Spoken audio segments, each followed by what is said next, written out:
चलिए स्टार्ट करते हैं। सो लास्ट क्लास में हमने लाइव प्रोसेस स्टार्ट किया था, राइट? कितने लोग नहीं थे लास्ट क्लास में? हाँ, तो आप तो फर्स्ट क्लास हो। आप नहीं थे, आप भी नहीं थे, ठीक है।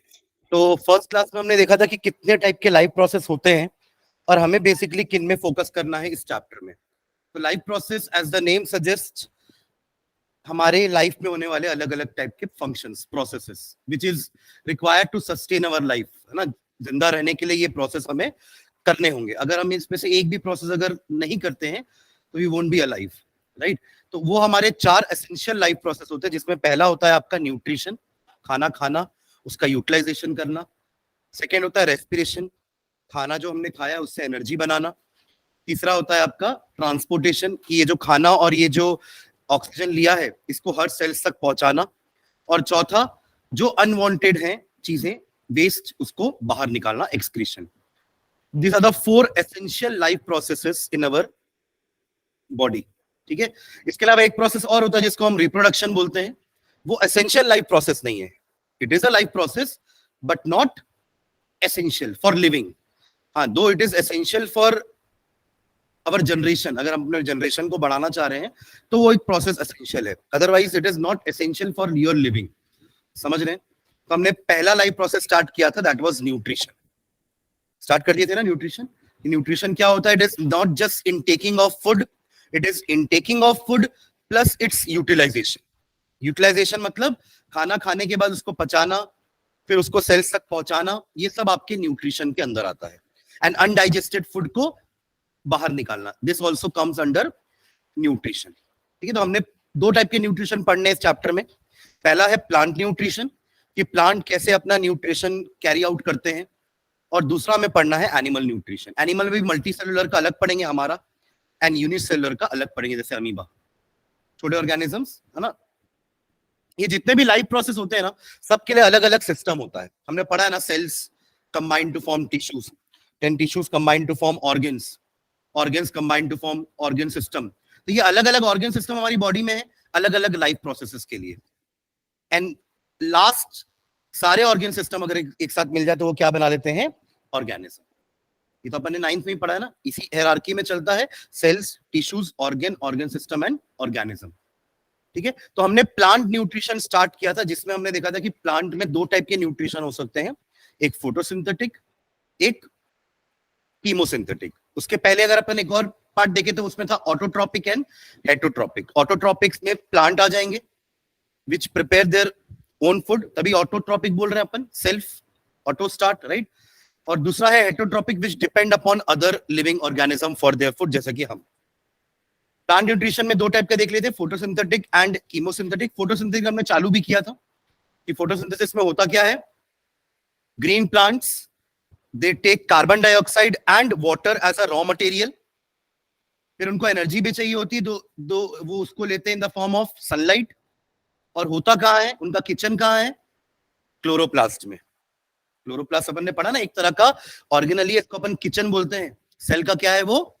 किचन। जैसे हमारे घर में किचन में खाना बनता है, वैसे ही सेल में कहाँ खाना बनता है?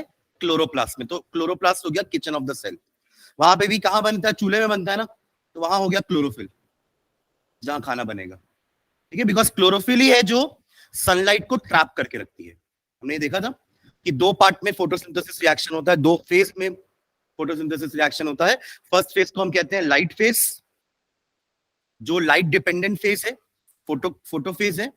और दूसरा था आपका डार्क, जो लाइट इंडिपेंडेंट फेज है, जिसमें लाइट की जरूरत नहीं है, राइट।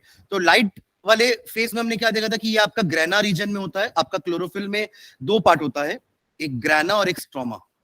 तो ग्रेना रीजन में आपका लाइट फेज होता है, जहां पे काम क्या क्या होता है। क्लोरोफिल सबसे पहले सनलाइट ट्रैप करता है, ये सब हमने कल समझा था ना लास्ट क्लास में। इसके पहले तक का लिख चुके हैं, और फोटोसिंथेसिस के फेजेस हमने लिखे नहीं है, पर मैंने समझा दिया था। तो एक बार और समझा रहा हूं, फिर हम लिखते लिखते एक बार और समझेंगे, ठीक है। तो लाइट फेज में क्या होता है, सबसे पहला क्लोरोफिल उस सनलाइट को ट्रैप करेगा। दिन भर यही काम करेगा क्लोरोफिल, सनलाइट को ट्रैप करके रखेगा ताकि रात को यूज कर सके। और दिन में ही वो जो भी वाटर लेता है, जो भी उसको वाटर सॉइल से मिलता है थ्रू जाइलम, उसको वो क्या करेगा, वाटर को ब्रेक कर देगा H2 और O2 में। आपको पता ना ये फोटोसिंथेसिस का रिएक्शन क्या होता है, C6 सॉरी रॉ मटेरियल क्या होते हैं? CO2 plus H2O. These are the two raw materials takes place in the presence of sunlight and chlorophyll. ठीक है, to give C6H12O6 plus oxygen. इसको बैलेंस करेंगे तो 6 यहां आएगा, 6 यहां और 6 यहां. तो यू नो कि कार्बन ये जो प्लांट्स है वो ड्यूरिंग फोटोसिंथेसिस ऑक्सीजन भी रिलीज करते हैं. यही ऑक्सीजन हमारे काम आता है. तभी तो हम कहते हैं ना कि ट्रीज को काटना नहीं चाहिए. Ultimately we are basically disbalancing the nature. आप अगर ऐसे लोगों को काट रहे हो जो कार्बन डाइऑक्साइड हमारा निकाला हुआ यूज कर रहे हैं और हमारे लिए ऑक्सीजन दे रहे हैं, तो अल्टीमेटली बैलेंस बिगड़ जाएगा ना. हमारी तो पॉपुलेशन बढ़ रही है, हमारी पॉपुलेशन में तो कोई कमी नहीं है, राइट. अगर आप उनकी पॉपुलेशन कम करते जाओगे तो CO2 जो एक्सेस आते जा रहा है ना, ये वो प्लांट्स लेने वाले कम हो गए हैं. इससे तो ग्लोबल वार्मिंग टेम्परेचर इतना क्यों बढ़ रहा है? पहले रायपुर में इतना टेम्परेचर थोड़ा होता था, 45 46 तक नहीं जाता था टेम्परेचर. अब क्यों जा रहा है? बिकॉज ट्रीज कम होते जा रही है. अर्बनाइजेशन के कारण, इंडस्ट्रियलाइजेशन के कारण ट्रीज कम हो रही है, कार्बन डाइऑक्साइड लेने वाले कम हो रहे हैं, राइट. तो कार्बन डाइऑक्साइड कंटेंट बढ़ रहा है. इसी को तो अपन ग्रीन हाउस इफेक्ट बोलते हैं और ग्लोबल वार्मिंग बोलते हैं. कार्बन डाइऑक्साइड अगर एटमॉस्फेयर में बढ़ रहा है, इसका मतलब क्या होगा कि वो मोर एंड मोर सनलाइट को ट्रैप करेगा. यही काम होता है कार्बन डाइऑक्साइड का. वो आने तो देगा सनलाइट को नीचे, ग्राउंड में सनलाइट आएगी भी, टकराएगी भी, टकरा के अगर वापस जाएगी ना तो ये रोक लेगा उसको. कौन? Carbon dioxide. तो ट्रैप कर लिया. ट्रैप मतलब समझते हैं ना, किसी को फंसा लेना. तो ये आने दिया, ये बोल के कि जाने भी दूंगा. सनलाइट आ गई, जाने नहीं दिया, ट्रैप कर लिया. तो अल्टीमेटली क्या हुआ? ट्रैपिंग इतनी ज्यादा होगी कि ग्लोबल टेम्परेचर बढ़ गया अर्थ का. इसी को हम ग्लोबल वार्मिंग बोलते हैं. समझ रहे मेरी बात को? तो अल्टीमेटली कार्बन डाइऑक्साइड ले करके वो क्या रिलीज कर रहे हैं? हमारे लिए यूजफुल ऑक्सीजन. ठीक है, तो ये ऑक्सीजन आता कहां से है? ये जो वाटर उन्होंने लिया है ना, उसको वो क्या करते हैं? सनलाइट के प्रेजेंस में उसको ब्रेक करते हैं इन H2 प्लस O2. ये ऑक्सीजन रिलीज हो जाता है. ये शाम को बनेगा, अभी बना नहीं है. हम भले रिएक्शन ओवरऑल ऐसा लिख देते हैं, पर ये रिएक्शन 2 पार्ट में होता है. थोड़ा बहुत दिन में, थोड़ा बहुत शाम के, रात के टाइम में, डार्क फेज में. ठीक है, तो पहला काम ये हो गया. इसको बोलते हैं फोटोलिसिस. क्या बोलेंगे? मीनिंग लाइट के प्रेजेंस में ब्रेकडाउन. किसका? किसका ब्रेकडाउन? हाँ, जोर से बोलो ना. तो वाटर का किसमें ब्रेकडाउन? H2 और O2 में. ठीक है, अब यही H2 आपका एक हमने मॉलिक्यूल पढ़ा था NADP. किसी को याद है फुल फॉर्म? एनीवन? नहीं याद है? 2 बार बोला था उस दिन. Nicotinamide adenine dinucleotide phosphate. तो ये हाइड्रोजन को मिलेगा NADP और ये बना लेगा उसको NADPH. ये भी लाइट फेज में ही होगा. जितना भी ADP है वो कन्वर्ट हो जाएगा ATP में. ये भी लाइट फेज में होगा. तो ये 3 चीजें होती है लाइट फेज में. पहला ट्रैपिंग ऑफ सनलाइट, सेकेंड उसी सनलाइट की हेल्प से वाटर को तोड़ना, फिर वो हाइड्रोजन जो निकला है उससे NADP को NADPH बनाना, ADP को ATP बनाना. यहां तक ठीक है? After that in the dark phase यही NADPH और यही ATP को यूज करके हम कार्बन डाइऑक्साइड को ऑक्सीडाइज करके ग्लूकोज बनाते हैं. यही तो बच गया था ना. कार्बन डाइऑक्साइड अभी हमने यूज नहीं किया था, हमने वाटर यूज करके H2O2 बना दिया.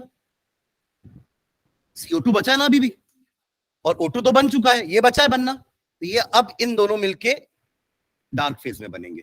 तो CO2 plus this NADPH plus this ATP plus an enzyme. Enzyme का मैंने शॉर्ट फॉर्म क्या बताया था? RUBP. ठीक है, तो ये एंजाइम हेल्प करेगा जल्दी से रिएक्शन करने में एंड अल्टीमेटली ग्लूकोज बन जाएगा. ठीक है, चलो इसको लिख लेते हैं. तो कहां तक किए थे अपन ने? एक बार बताना मुझे, रिटर्न वर्क कहां तक हुआ था? हाँ, अच्छा, लाइट फेज स्टार्ट कर दिए थे ना. चलो ठीक है, लाइट फेज कंप्लीट करते हैं. हाँ चलिए, तो सबसे पहला लाइट फेज में, अच्छा हेडिंग क्या थी? Mechanism of photosynthesis. हेडिंग क्या है? Mechanism of photosynthesis. Mechanism of photosynthesis, ठीक है। उसमें पहला हमने लिखा है कि light phase, first is light phase.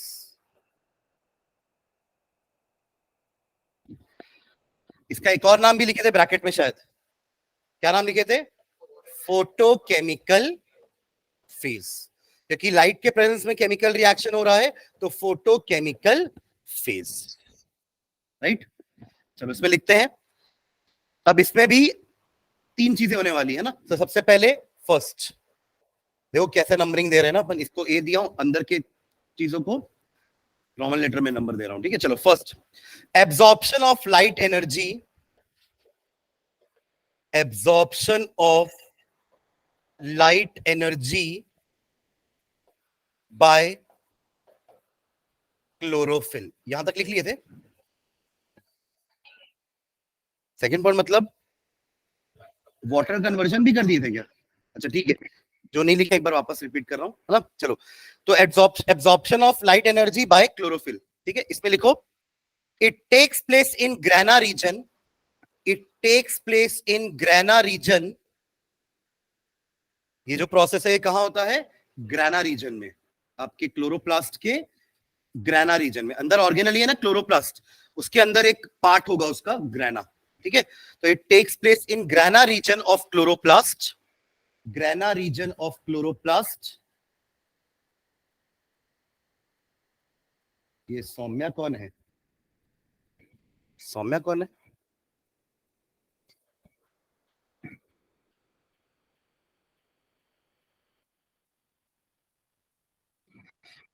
It takes place in grana region of chloroplast, full stop. During light reaction, during light reaction, during light reaction,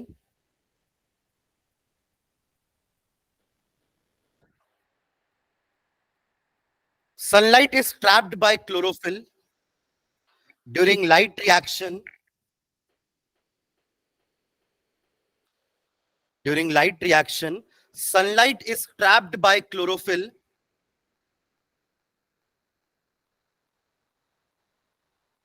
ये लिख लिए थे? हाँ मतलब नहीं लिखे थे ना आप लोगों ने, सेकंड पॉइंट भी लिख लिए।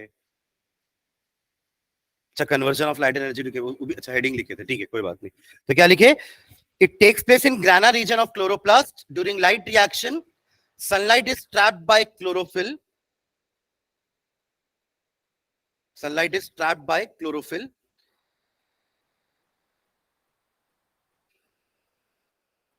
ठीक है इतना। Second point, sunlight is trapped by chlorophyll। चलो second point, conversion of light energy, conversion of light energy, conversion of light energy to chemical energy। Photosynthesis में यही तो होता है, light energy converts into chemical energy. Conversion of light energy to chemical energy and splitting of, splitting मतलब टूटना है ना, splitting of water molecules, splitting of water molecules to hydrogen and oxygen, to hydrogen and oxygen, to hydrogen and oxygen। ठीक है, next line में लिखो, इसी में, इसी के पॉइंट के अंदर लिख रहे हैं, देखो, the energy absorb by chlorophyll, the energy absorbed by chlorophyll, the energy absorbed by chlorophyll is responsible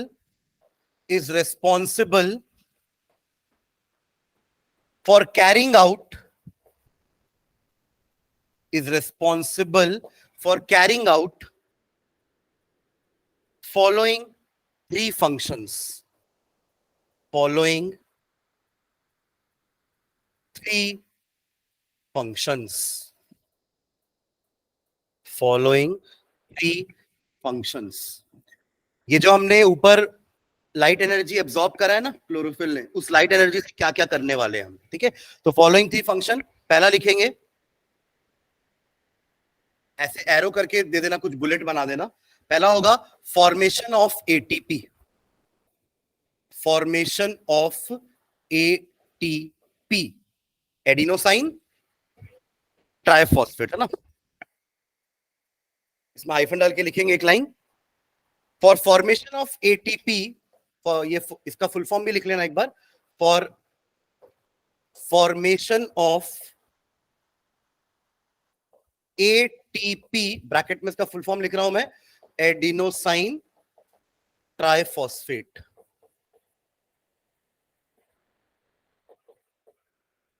for the formation of ATP, ADP joins a ADP, ADP और एटीपी में एक फॉस्फेट ग्रुप का ही तो फर्क है। ये डाइफॉस्फेट है, ये ट्राइफॉस्फेट है। डाई मतलब 2, ट्राई मतलब 3, ठीक है। तो ADP joins a phosphate group, phosphate group, stop. This ATP formed is used as, this ATP is used as, this ATP is used as a source of energy, used as a source of energy during dark phase of photosynthesis, during dark phase of photosynthesis, during dark phase of photosynthesis, क्योंकि अपन last में CO2 के साथ मिलाएंगे ना, इसको भी ATP भी मिलाएंगे, NADPH भी मिलाएंगे, ठीक है। चलो, ये आपका फर्स्ट फंक्शन हुआ उस लाइट एनर्जी का। सेकंड, एरो देखिए, photolysis of water, photolysis of water, hyphen डाल के लिखेंगे बस एक लाइन, डिकम्पोजिशन, फोटोलिसिस का मतलब है ब्रेकिंग, यानी कि डिकम्पोजिशन। डिकम्पोजिशन बोलते हैं ना इस टाइप के रिएक्शन को, जहां पे एक कंपाउंड अपने छोटे छोटे मॉलिक्यूल्स में, सिंपल पार्ट में ब्रेक हो जाता है। और हमें पता है कि ये रिएक्शन अपने आप नहीं होता है, आपको कुछ ना कुछ एक्सटर्नल सोर्स अप्लाई करना पड़ता है, in the form of heat या लाइट या इलेक्ट्रिसिटी। पढ़े ना 3 टाइप की रिएक्शन डिकम्पोजिशन में, इलेक्ट्रिकल डिकम्पोजिशन, थर्मल डिकम्पोजिशन या फोटोकेमिकल, ठीक है। तो ये फोटोकेमिकल का एग्जांपल हो जाएगा ना, आप लाइट की हेल्प से वाटर को तोड़ रहे हो। तो decomposition of water into hydrogen and oxygen by light energy, by light energy,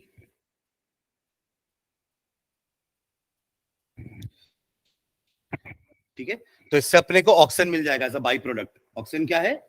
by product, क्योंकि मेन प्रोडक्ट तो खाना है, C6H12O6, बाकी जो भी होते हैं ना उसको बाई प्रोडक्ट बोलते हैं। मतलब हम रिएक्शन में जो बनाना चाह रहे हैं ना, वो मेरा मेन प्रोडक्ट हुआ, पर जरूरी तो ना जो बनाना चाह रहे हो बस वही बनेगा, साथ में कुछ और भी बन सकता है ना, तो वो बाई प्रोडक्ट होता है, ठीक। चलो, third function, synthesis of, synthesis का मतलब भी बनाना होता है ना, किसी चीज को बनाना मतलब फोटोसिंथेसिस, समझ गए ना, सिंथेसिस वर्ड मतलब बनाना। तो synthesis of NADPH, full form लिख लो इसका, H के कारण वर्ड आएगा सामने रेड्यूस्ड, समझ रहे ना, H के कारण आया है वर्ड रेड्यूस, क्योंकि हमको पता है एडिशन ऑफ हाइड्रोजन मतलब क्या होता है? रिडक्शन, ठीक है। तो रेड्यूस्ड, बाकी इसका फुल फॉर्म लिख रहा हूं मैं, निकोटिनामाइड, फिर ए से हो जाएगा एडिनाइन, फिर dinucleotide phosphate, dinucleotide phosphate. ये तो स्कूल में पढ़ा चुके होंगे ना आप लोग को, ये लाइफ प्रोसेस चालू नहीं हुआ है, चालू नहीं हुआ है कैसे? जिनकी स्कूल में चालू हुआ है लाइफ प्रोसेस, तो उसमें न्यूट्रिशन हो गया, प्लांट न्यूट्रिशन भी हो गया, और ये नहीं पढ़े हो? फोटोसिंथेसिस का फेज तो पढ़े होगे, लाइट फेज, डार्क फेज। क्या बात कर रहे हो? हाँ, चलो ठीक है, ठीक है, चलो, कोई problem. Synthesis of NADPH, reduced nicotinamide adenine dinucleotide phosphate, NADPH। क्या हुआ टू? तो बोलोगे तो हटूंगा ना।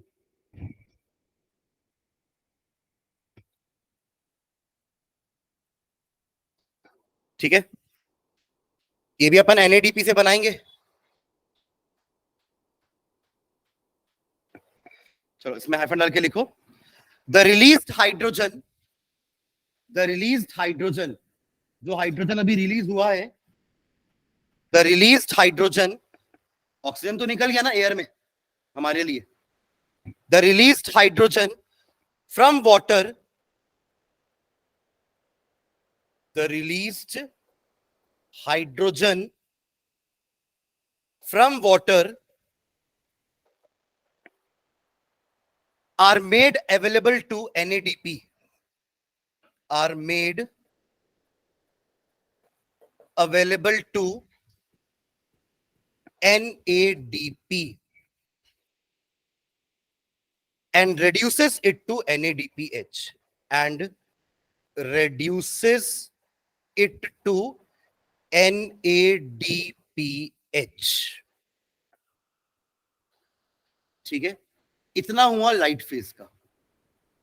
हमने क्या क्या लिखा है, स्टार्ट कहां से किया था कि मैकेनिज्म में दो फेज होते हैं, एक फेज लाइट फेज जो लाइट के प्रेजेंस में होगा, यानी कि दिन के टाइम में होगा। अब उसमें सबसे पहला तो काम है, दिन का टाइम है कि ताकि आपका क्लोरोफिल सनलाइट को ट्रैप कर सके, सबसे पहला काम यही होता है कि ट्रैपिंग ऑफ सनलाइट। अब वो ट्रैप्ड सनलाइट से आप तीन काम कर रहे हो, है ना, उस लाइट एनर्जी को केमिकल एनर्जी में कन्वर्ट करना है, पर वो तीन स्टेप में हो रहा है। पहला, एडीपी से एटीपी बना ताकि ये एनर्जी हम यूज कर सके शाम के टाइम में खाना बनाने के लिए। दूसरा, पानी को तोड़ना है H2 और O2 में, और तीसरा यही H2 को यूज करना है NADP को NADPH में कन्वर्ट करने के लिए। समझ में आ रहा है शॉर्ट में? ठीक है, चलो अगला फेज बी, वहां पे ए था लाइट फेज, नाउ बी करना dark phase, dark phase, B is your dark phase. Bracket में आप इसका एक और नाम लिख लोगे, light independent phase, light phase, light independent phase. ठीक है, इसमें जो चीज होती है सबसे पहले वो लिख रहा हूं मैं, reduction of carbon dioxide, reduction of carbon dioxide CO2 to carbohydrate, to carbohydrate. Glucose एक तरह का कार्बोहाइड्रेट ही होता है ना, ग्लूकोज, शुगर, ये सब कार्बोहाइड्रेट्स होते हैं। न्यूट्रिएंट्स अलग अलग टाइप के होते हैं ना, carbohydrate, vitamin, protein, fat, minerals, ये सब आपके न्यूट्रिएंट्स होते हैं। उसमें carbohydrate is one of the nutrients जो आपको कुछ टाइप के खाने से मिलता है। फैट अलग टाइप के खाने से मिलता है, प्रोटीन आपको अलग टाइप के खाने से मिल रहा है, मिनरल्स, विटामिन आपको फ्रूट खाने से मिल रहा है, राइट। चलो, तो reduction of carbon dioxide to carbohydrate, hyphen डाल के लिखो, here carbon dioxide is reduced to glucose, here carbon dioxide is reduced to glucose, is reduced to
am I audible? जो ऑनलाइन है? Yes, sir. Now you are audible. Okay, ठीक है। तो क्या हो रहा है, रिडक्शन ऑफ कार्बन डाइऑक्साइड, तो कार्बन डाइऑक्साइड को हाइड्रोजन कहां से मिल रहा है? From NADPH। ठीक है, okay. And by utilising and by utilising and by utilising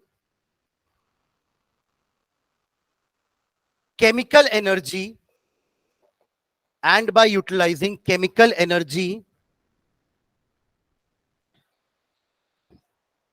stored in ATP, ATP को भी यूज करेंगे। लाइट फेज में ATP को बनाए इसलिए थे कि हम उसको शाम को यूज कर सके एज एनर्जी। ठीक है, full stop. This reaction takes place in stroma region. वो ग्राना में था, ये स्ट्रोमा में है। द रिएक्शन या this reaction takes place in stroma region, in stroma region, in stroma region।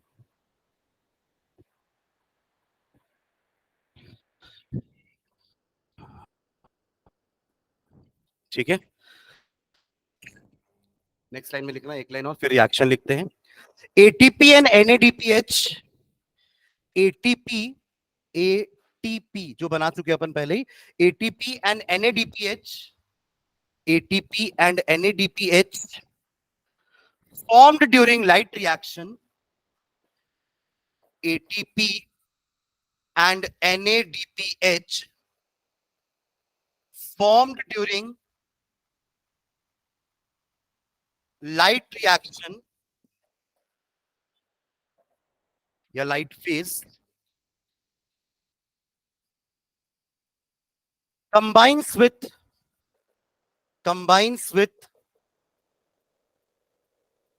carbon dioxide CO2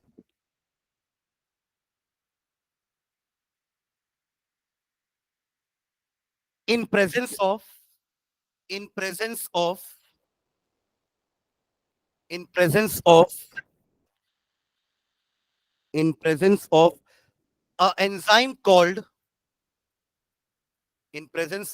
enzyme called RUBP। Full form लिखना bracket में, ribulose biphosphate, ribulose biphosphate, RUBP combines with CO2 in presence of enzyme called RUBP। Full form उसका है ribulose biphosphate to produce glucose, to produce glucose, to produce glucose। ठीक है, चलो उसका reaction लिखते हैं। डार्क फेज में जो रिएक्शन हो रहा है, CO2 जो बच गया था, CO2 प्लस क्या क्या यूज कर रहे हैं हम, NADPH प्लस ATP, साथ में RUBP एंजाइम। देखो एंजाइम एक तरह का कैटलिस्ट ही होते हैं ना, जैसे हमने केमिस्ट्री में पढ़ा था ना फर्स्ट चैप्टर में कि catalyst are the chemical substance जो रिएक्शन की स्पीड को बढ़ा देते हैं। वैसे ही यहाँ पे RUBP एक तरह का कैटलिस्ट ही है, बट बायो कैटलिस्ट है, बिकॉज वो लिविंग बीइंग में है, राइट? तो it is known as a bio catalyst. वरना हम जो केमिस्ट्री में यूज करते थे यार केमिकल कैटलिस्ट, एक कंपाउंड है ना वो, बट यहाँ पे ये क्या है, एक तरह का एंजाइम है, तो ये कहलाते हैं बायो कैटलिस्ट, राइट? तो ये बस क्या करेंगे, रिएक्शन की स्पीड को फास्ट करेंगे, खुद रिएक्ट नहीं करेंगे। आप देखोगे आउटपुट में मुझे फिर से RUBP मिल जाएगा प्रोडक्ट साइड में, क्योंकि ये कंज्यूम नहीं होते, ये बस हेल्प करते हैं। आप समझ रहे हो मैं क्या बोल रहा हूँ? ठीक है, तो CO2 plus NADPH plus ATP plus RUBP gives C6H12O6। यही तो बनाना चाह रहे हैं ना, C6H12O6 प्लस RUBP वापस मिल जाएगा, क्योंकि उसने बस रिएक्शन को फास्टर किया है, खुद रिएक्शन में पार्ट नहीं लेगा। प्लस ये जो जितना भी ATP था ये फिर से ADP में कन्वर्ट हो जाएगा, ताकि अगले दिन फिर ADP से एटीपी बन सके, और जितना भी NADPH था वो रेड्यूस, क्योंकि देखो उसने कार्बन डाइऑक्साइड को रेड्यूस किया ना, तो वो खुद ऑक्सीडाइज हो जाएगा, यानी हाइड्रोजन उससे रिमूव हो जाएगा। रिडक्शन मतलब addition of hydrogen, and oxidation मतलब हाइड्रोजन का रिमूवल। क्योंकि NADPH ने अपना हाइड्रोजन कार्बन डाइऑक्साइड को दे दिया, तो अब NADPH के पास हाइड्रोजन बचा नहीं, तो वो भी क्या बच जाएगा, NADP बस। तो ये दोनों वापस अगले दिन यूज हो जाएंगे, ये भी यूज हो जाएगा। अगले दिन CO2 तो और ले ही रहा है प्लांट, वाटर भी ले रहा है प्लांट, तो ये एक तरह का साइकिल है जो चलता रहेगा, और इसको कहते हैं अपन केल्विन साइकिल। ठीक है, वो साइकिल बना लेते हैं अपन, ये रिएक्शन लिख लो। और एक फॉस्फेट भी बना लेना, PO4 फॉस्फेट। देखिए ADP है ना ये, ATP से ADP बना, मतलब एक फॉस्फेट भी आया होगा। डाई और ट्राई में एक फॉस्फेट का तो डिफरेंस है ना, क्लियर है ये? ठीक है, चलो एक साइकिल का डायग्राम बनाते हैं, केल्विन साइकिल जिसको बोल रहा हूं मैं। हाँ,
क्या हो गया?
बनाने के बाद एक बार देखना साइकिल है ना, समझ में आ रही है कि नहीं?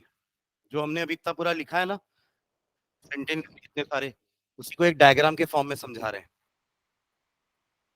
लेफ्ट में लाइट रिएक्शन है, लाइट फेज, और राइट में आपका डार्क फेज का रिएक्शन लिखा हुआ है।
डन, समझ में आ रहा है ये साइकिल?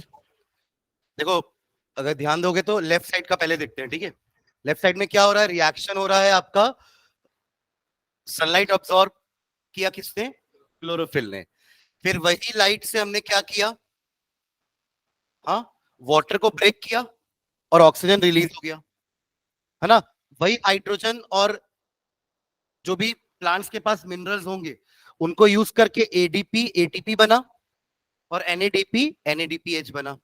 यही दोनों आपके कहां यूज हो रहे हैं? डार्क रिएक्शन में। तो एरो उस तरफ का देख रहे हो, एनएडीपीएच और एटीपी का एरो राइट साइड में जा रहा है टुवर्ड्स ग्लूकोज। और ग्लूकोज बन कैसे रहा है और क्या क्या हो रहा है वहां पे? एंजाइम। अच्छा वो मैंने नीचे लाइन नहीं बनाई है ना एंजाइम के बाद, आप लोग भी नहीं बनाए हो क्या? जैसा मैं बनाया वैसे ही बना दिया ना। वो कनेक्ट तो होगा ना भाई, वो हवा में रहेगा क्या? नहीं, आना चाहिए ना वहां पे लाइन। कहां बोल रहा हूँ?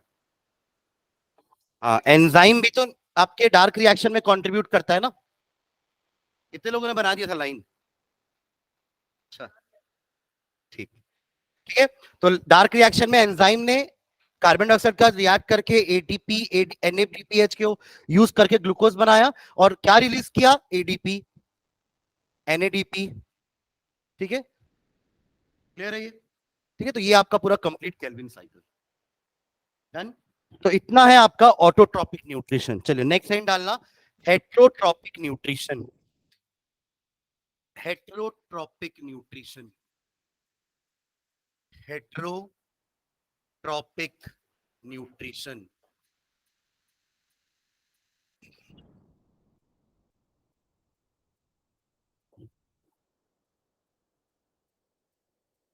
ठीक है,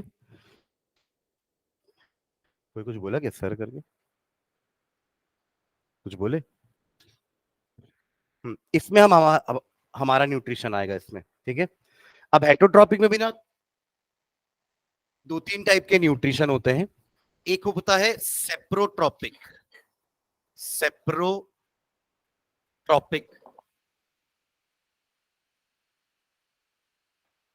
एक होता है पैरासिटिक। नाम सुने ये सारे? क्या होता है सेप्रोट्रॉपिक मतलब? हाँ जी, हाँ मतलब ऐसे ऑर्गेनिज्म जो न्यूट्रिशन के लिए किसके ऊपर डिपेंडेंट है? डेड एंड डीके ऑर्गेनिज्म के ऊपर। मतलब वो जो लीव्स गिर रही हैं डेड होके, जो प्लांट्स एनिमल्स डेड होके डीके हो रहे हैं, है ना, तो वो उनको एज अ फूड यूटिलाइज करते हैं, ठीक है? उनको कहते हैं सेप्रोट्रॉपिक। What about parasitic? जो जो मतलब दूसरे लिविंग ऑर्गेनिज्म के ऊपर डिपेंड है। वो तो डेड पे थे, ये लिविंग पे है, मतलब उनकी बॉडी के ऊपर या अंदर। ऊपर भी रह सकते हैं, जैसे जुएं होती है ना, होती है ना, है नहीं ना? हाँ, तो जुएं जो होती है वो अल्टीमेटली आपके बॉडी के ऊपर ही रह के, है ना, खाना ले रही है, न्यूट्रिशन ले रही है। आप तेल लगा रहे हो मस्त, तो तुमको भी तेल लग रहा है एक्चुअली, ठीक है? फिर कुछ वॉर्म्स होते हैं जो हमारे पेट में होते हैं, इंटेस्टाइन में होते हैं, तो वो भी एक तरह के पैरासाइट है क्योंकि वो हमारे बॉडी के अंदर है, ठीक है? तो पैरासाइट्स क्या होते हैं? ऐसे ऑर्गेनिज्म जो हमारी बॉडी के ऊपर या बॉडी के अंदर रह के हमारा ही न्यूट्रिशन लेते हैं, और इस प्रोसेस में वो हमारी फिक्र नहीं करते कि हमको क्या होगा उससे, है ना? हो सकता है हमारी बॉडी में कुछ डैमेज हो जाए या हम मर भी जाए, उससे उनको फर्क नहीं पड़ता, उनको तो खाना है, ठीक है? तो वो हमारी बॉडी में रह करके हमारा न्यूट्रिशन यूटिलाइज करते हैं। ये पैरासिटिक हुए। तो बॉडी जिसमें घुसे वो होस्ट कहलाती है ना, और वो होंगे बिन बुलाए मेहमान, ठीक है? नहीं, बुलाए हैं, बिन बुलाए तो है ना पैरासाइट्स, ठीक है? और थर्ड आते हैं हमारा जिसमें अपन बोलते हैं होलोजोइक, जिसके अंदर हम हर्बीवरस रखते हैं। फिर इसी में आपके कार्निवर्स भी आ जाएंगे। ये वो लोग हैं जो प्रॉपर सॉलिड मटेरियल खाते हैं, समझ रहे ना? बाकी दोनों क्या थे? एक डेड डिकेइंग वाला था, एक लिविंग ऑर्गेनिज्म के अंदर घुस के या ऊपर रह के उनका न्यूट्रिशन खाना था, और जो थर्ड है एक्चुअली यही तो होस्ट होते हैं, हाँ या ना? पैरासाइट्स के लिए यही तो लोग होस्ट हैं। अब मैं जो बोल रहा हूँ समझ में आ रहा है ना? तो हर्बीवरस हो गए, कार्निवरस हो गए, एंड आपके ओमनीवरस। क्लियर है? ठीक है, तो इनका न्यूट्रिशन किस टाइप का होता है? दे डिपेंड अपॉन ऑटोट्रॉप्स, है ना? और इनका जो फूड होता है वो एक सॉलिड मटेरियल होता है, ठीक है? समझ में आ रहा है? ठीक है, solid organic material, carbohydrate, fat, vitamin, protein, ये सब खाएंगे। ठीक है, चलिए लिखते हैं इसको एक एक करके, नीचे लिखो। हेटरोट्रॉपिक न्यूट्रिशन, हेडिंग डाल दिया हेटरोट्रॉपिक न्यूट्रिशन। हाँ, इसमें लिखो heterotrophic nutrition is the one in which is the one in which is the one in which is the one in which the organism depend upon other, the organism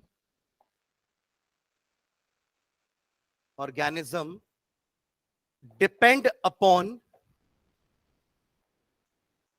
another living organism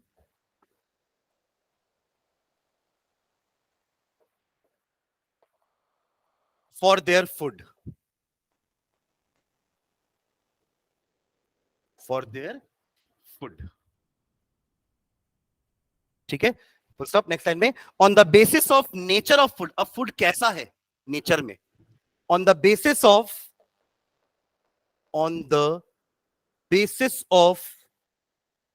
nature of food, food कैसा है, food मरा हुआ है, food किसी और का है, या फूड एक सॉलिड मटेरियल है। The solid material can be complete plant हो सकता है, सब्जी जो खाते हैं वो प्लांट ही तो है, और जो नॉनवेज खाते हैं वो पूरा एनिमल है। समझ रहे ना?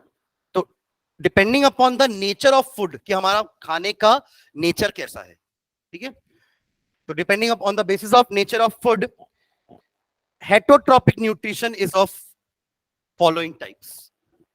On the basis of nature of food, heterotropic nutrition are of following types, are of following types। ठीक है, फर्स्ट लिख लेना ए, सेप्रोट्रॉपिक, सेप्रोट्रॉपिक सेप्रोफाइटिक भी बोलते हैं ना इसको, saprophytic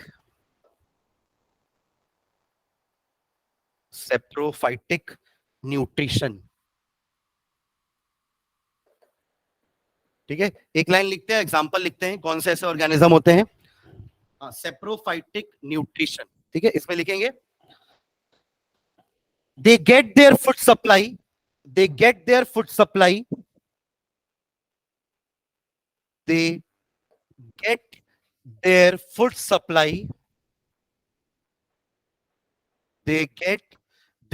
supply from dead or decaying organisms। कोई एग्जांपल बताएगा मुझे इसका?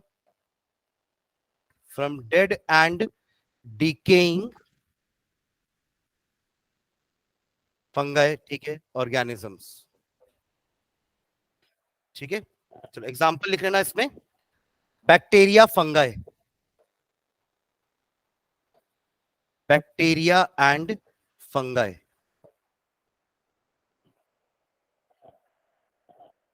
ठीक है, चलो सेकेंड टाइप का न्यूट्रिशन लिखेंगे, पैरासिटिक। सेकेंड इसी में पैरासिटिक न्यूट्रिशन। ठीक है, हाइफन डाल के, पैरासाइट्स लिव ऑन और इनसाइड, पैरासाइट्स लिव ऑन या इनसाइड, या तो बॉडी के ऊपर होंगे या बॉडी के अंदर होंगे। तो पैरासाइट्स लिव ऑन और inside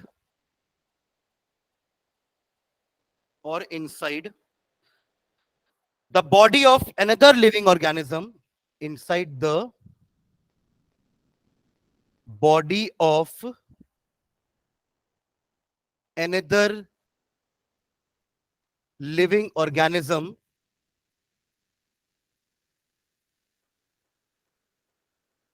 called host,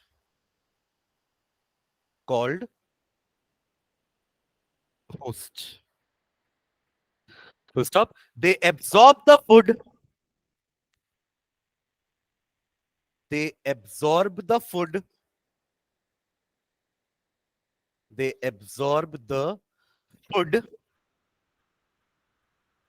from the body of their host,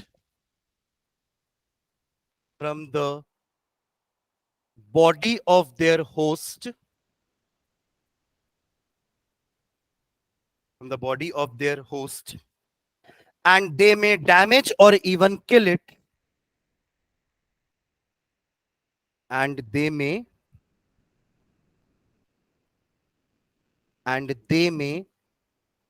damage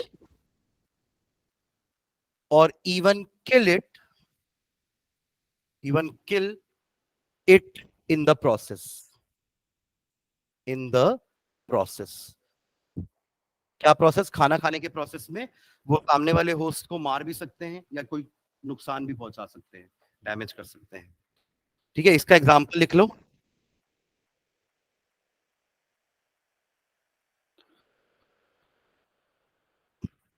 एक तो लीस हो गया, लीस बोलते हैं ना. हाँ. और एक कसकटा लिख लो. एक प्लांट होता है CUSCUTA. दूसरे प्लांट के ऊपर ये कॉइल्ड हो जाता है और न्यूट्रिशन लेता है. अमरबेल. यस.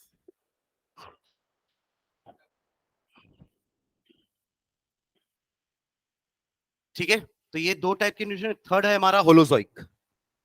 ठीक है, थर्ड हैंड डाल लेना C, होलोजोइक, जो सॉलिड मटेरियल के ऊपर डिपेंडेंट होते हैं फूड के लिए. ठीक है, आगे बढ़े. C, holozoic nutrition. Holozoic nutrition hyphen डाल के लिखना है इसमें. Holozoic nutrition.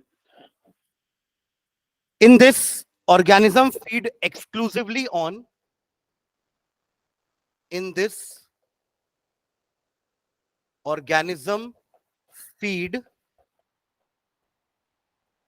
exclusively on the solid organic, on the solid organic food material. Food materials. Food materials.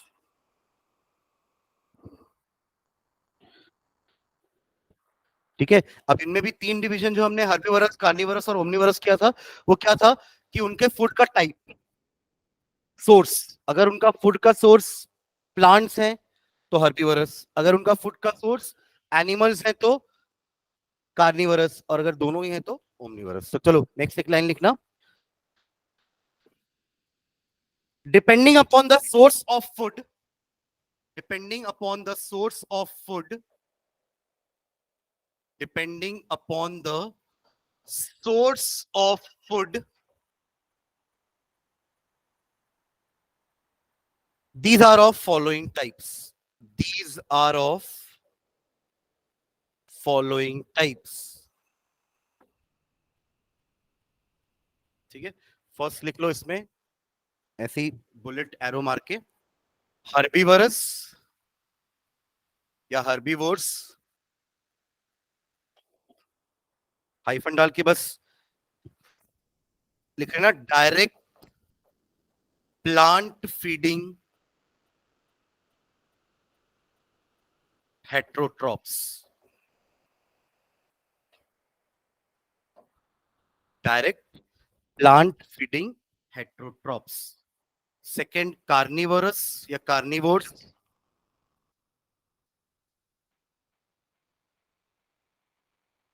इसमें हाइफन डाल के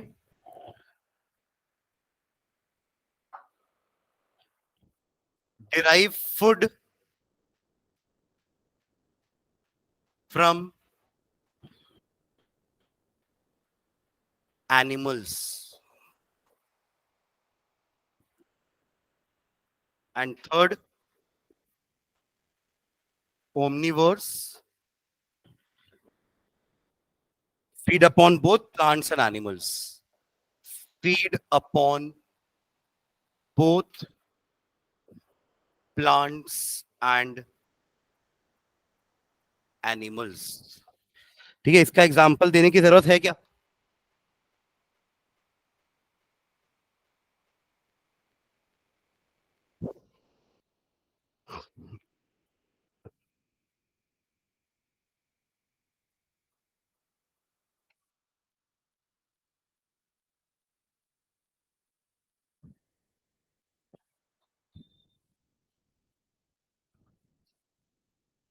ठीक है, एनसीईआरटी रखे हो आप लोग, निकालो एक सेकंड।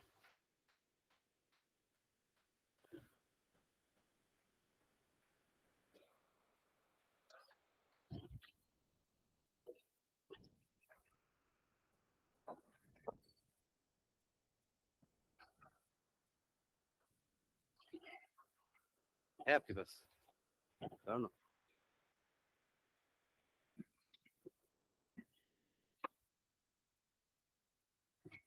चैप्टर नंबर 5 ना, 6 5 है जी। अच्छा, ये न्यू बुक है, अच्छा ठीक है। 6, पुराने बुक में 6, ठीक है।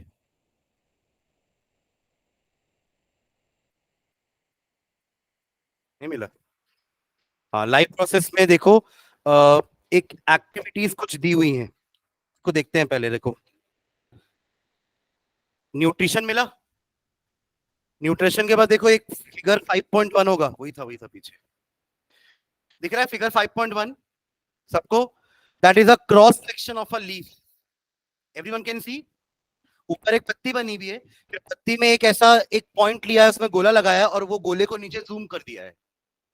आप देख पा रहे हो डायग्राम, है ना? एक गोला दिख रहा है आपको पत्ती में, और उस गोले को नीचे लाके जूम करके वो दिखाया कि एग्जैक्टली उस जगह पे क्या है। तो एक्चुअली वो लीफ का नीचे वाला हिस्सा है, जहां पे क्या होते हैं, स्टोमेटल पोर्स। सुने स्टोमेटा? ये स्टोमेटा ही तो है ना, जिससे आपके लीव्स जो हैं कार्बन डाइऑक्साइड इन लेते हैं, ऑक्सीजन आउट करते हैं, या ऑक्सीजन इन लेते हैं, कार्बन डाइऑक्साइड आउट करते हैं। वाटर इन्हीं स्टोमेटा से बाहर जाता है, जिसको हम बोलते हैं ट्रांसपीरेशन।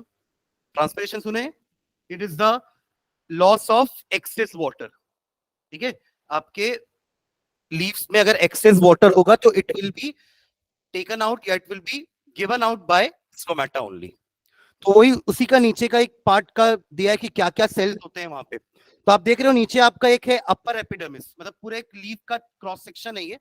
अगर आप लीफ को कट करो और एक हिस्से को अगर आप एग्जामिन करो तो आपको सबसे पहले दिखेगा ऊपर का एपिडर्मिस। उसके ऊपर भी एक और चीज है, क्या है वो? एक वैक्सी कोटिंग। कभी आप लीव्स को टच करोगे तो देखना थोड़ा सा चिकनी रहती है ना लीव्स कुछ, तो that is a kind of vaccine coating, ताकि पानी का लॉस ऊपर से ना हो। एक वैक्स का कोटिंग है लीफ के ऊपर, ताकि जो भी वाटर लॉस होना है ना वो स्टोमेटा से हो, उनके सरफेस से ना हो। मतलब जैसे अगर ऐसा करे कि अपनी बॉडी को भी लेमिनेट करा दे तो पसीना नहीं निकलेगा, ऐसा हो जाएगा। उस तरीके का कर रहे हैं यहाँ पे अपन लीफ के साथ। लीफ के ऊपर एक वैक्सी कोटिंग लगा दिए, जैसे कि क्या होगा, इवेपोरेशन या ट्रांसपिरेशन लीफ के सरफेस से नहीं होगा। जो भी होना है वो नीचे स्टोमेटा से हो जाएगा। समझ रहे मैं क्या बोल रहा हूँ? अदरवाइज प्लांट की वाटर रिक्वायरमेंट बढ़ जाएगी। गर्मी इतनी है कि इवेपोरेशन बहुत ज्यादा हो जाएगा प्लांट से, और वाटर की रिक्वायरमेंट प्लांट की बढ़ जाएगी, बिकॉज वो वाटर तो वाटर वेपर बन के उड़ गया। तो जितना भी एक्सेस वाटर है वही बस निकले, और वो भी कौन निकाले? स्टोमेटा निकाले। ठीक है, उसके नीचे आएंगे अपर एपिडर्मिस। अपर एपिडर्मिस होता है एक अपर लेयर, जैसे हमारी स्किन की एक लेयर है ना, तो एपिडर्मिस मतलब लेयर होता है स्किन टाइप का। वैसे लोअर एपिडर्मिस है नीचे। आप समझ रहे ना, एक पतली सी पत्ती है, उसका हिस्सा है ये। इतनी मोटी पत्ती थोड़ी ना होती, कभी इतनी मोटी पत्ती देखे हैं क्या? नहीं ना।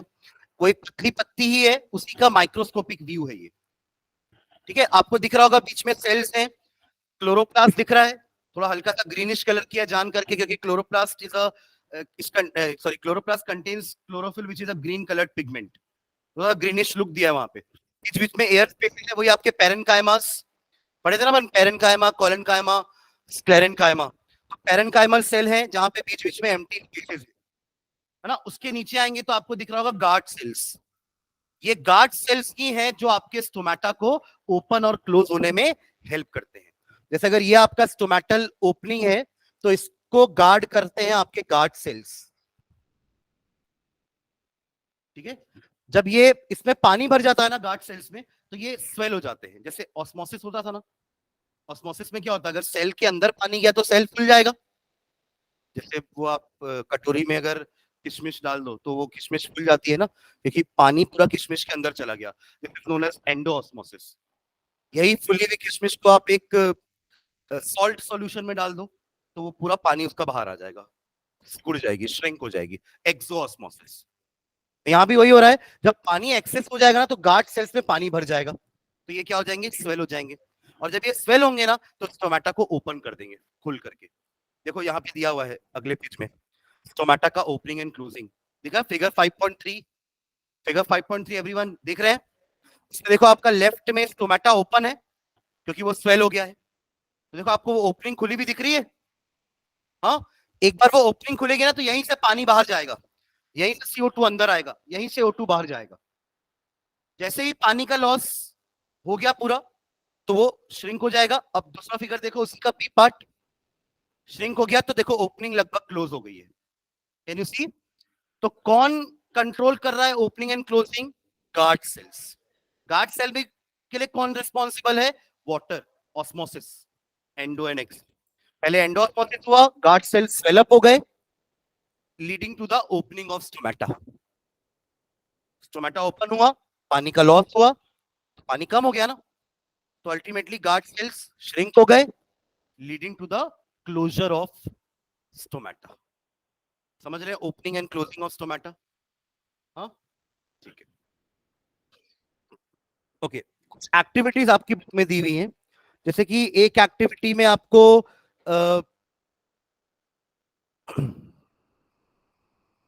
हमने फोटोसिंथेसिस पढ़ तो लिया है ना, बट हम मान कैसे ले कि जो बोला गया है वो सही है?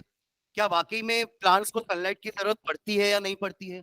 क्या वाकई में प्लांट्स को क्लोरोफिल की जरूरत पड़ती है या नहीं पड़ती है?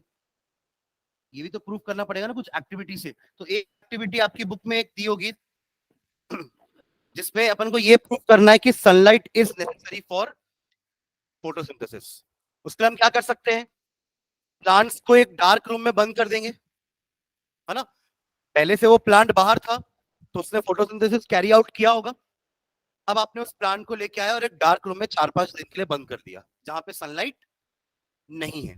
तो क्या होगा, 4-5 दिन तक तो प्लांट सरवाइव करेगा, क्योंकि खाना वो तुरंत हो ना ऐसे बस बनाया और खा लिए और बाकी फेंक दिया, ऐसा थोड़ा करते हैं। वो बाकी खाने को क्या करते हैं, स्टोर करके रखते हैं in the form of starch, in the form of starch. तो उनके लीव्स के पास स्टार्च है, थोड़ा बहुत वो स्टार्च रूट्स में भी स्टोर करके रखते हैं, है ना।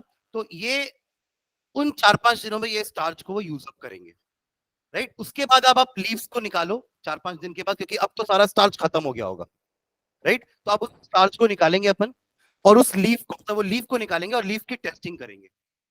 उसको कहते हैं अपन स्टार्च टेस्ट। क्या बोलते हैं? स्टार्च टेस्ट में बेसिकली क्या होता है कि जिस पार्ट में स्टार्च होगा ना, और उसमें अगर अपन आयोडीन डालते हैं तो वो ब्लू ब्लैक कलर का हो जाता है।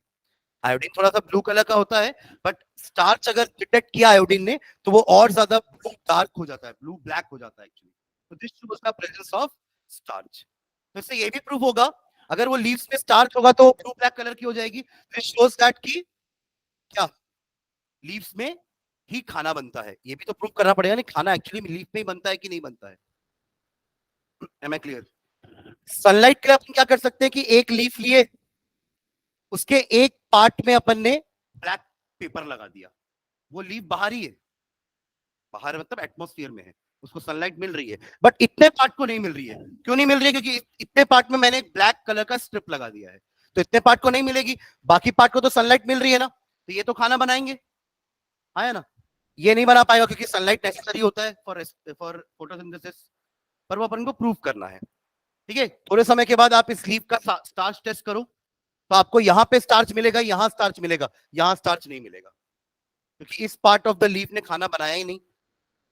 आप समझ रहे हो मैं क्या बोल रहा हूँ? दिस शोज दैट कि sunlight is necessary for photosynthesis. क्योंकि आपने इस पार्ट को सनलाइट नहीं दी तो यहाँ स्टार्च नहीं बना, खाना नहीं बना, तो उसने स्टार्च टेस्ट पॉजिटिव दिया भी नहीं, तो ये वाला पार्ट ब्लू ब्लैक कन्वर्ट नहीं होगा, ऊपर नीचे वाले पार्ट हो जाएंगे। समझ रहे हैं? तो ऐसी कुछ एक्टिविटीज आपकी बुक में दी हुई है। एक दिया हुआ है कि कार्बन डाइऑक्साइड इज नेसेसरी, ये जो आपका KOH है ना, जो बेल जार, 2 बेल जार लिया है, देख रहे हो वाला एक्सपेरिमेंट, दैट इज 5.4। अपने एक में कार्बन मतलब एक में हमने एक प्लेट रखी है, उस प्लेट में ना KOH है। KOH मतलब क्या होता है? Potassium hydroxide. इसकी प्रॉपर्टी होती है कि ये ना कार्बन डाइऑक्साइड एब्जॉर्ब कर लेता है। तो एक में KOH है, एक में KOH नहीं है। तो जिसमें KOH होगा ना, वहां कार्बन डाइऑक्साइड खत्म हो जाएगा, because all the carbon dioxide will be absorb by KOH। तो वहां के प्लांट फोटोसिंथेसिस परफॉर्म नहीं कर पाएंगे। और जिसमें KOH नहीं है वहां के करेंगे। फिर कर लो स्टार्च टेस्ट लीव्स का, एक में स्टार्च नहीं बना होगा क्योंकि वहां तो कार्बन डाइऑक्साइड था ही नहीं, और दूसरे में स्टार्च बना होगा क्योंकि वहां पे कार्बन डाइऑक्साइड था। तो दिस शोज दैट कि carbon dioxide is also necessary for photosynthesis. तो ऐसी एक्टिविटीज करके ना हम प्रूव कर सकते हैं कि जितने भी रॉ मटेरियल हमने लिखे हैं, जितने भी कंडीशन हमने लिखे, कंडीशन मतलब क्लोरोफिल चाहिए, सनलाइट चाहिए, ये सब प्रूफ करने के लिए हम अलग अलग एक्टिविटीज कर सकते हैं। Am I clear? ठीक है, तो इस एक्टिविटीज को अपन नेक्स्ट क्लास में शॉर्ट में लिख लेंगे बस। ठीक है, फिर हम आएंगे अपने होलोजोइक में, जिसमें अपन वो 5 स्टेप डिस्कस किए थे ना। किसी को याद है क्या थे वो 5 स्टेप्स? हाँ, सबसे पहले इंजेक्शन। सबसे पहला क्या था? न्यूट्रिशन तो पढ़ ही रहे हैं। सबसे पहला क्या था? इंजेक्शन। न्यूट्रिशन के ही तो 5 स्टेप पूछ रहा हूं। तो पहला हो गया इंजेक्शन, इनटेकिंग ऑफ फूड। फिर था डाइजेशन, पचाना खाने को। फिर था एब्जॉर्प्शन, अरे रेस्पिरेशन तो अलग प्रोसेस हो गया। मैं न्यूट्रिशन के 5 स्टेप की बात कर रहा हूं कि खाना खाने से लेके पचाने तक में क्या क्या स्टेप्स होते हैं। तो पहला हो गया खाना खाना यानी इंजेक्शन, दूसरा हो गया खाना डाइजेस्ट करना यानी डाइजेशन, थर्ड हो गया एब्सॉर्प्शन, फोर्थ था एसिमिलेशन, सेल्स में पहुंचने के बाद सेल्स वापस से उसको कॉम्प्लेक्स मटेरियल में कन्वर्ट करते हैं ना, एंड फाइनली लास्ट था इजेशन, एग्जिट। इन और ई, इंजेक्शन खाना खाना, इजेशन निकालना, ठीक है, थ्रू एनस। ठीक है, तो इसको अपन नेक्स्ट क्लास में लिखते हैं फिर। ठीक है, चलो, थैंक यू।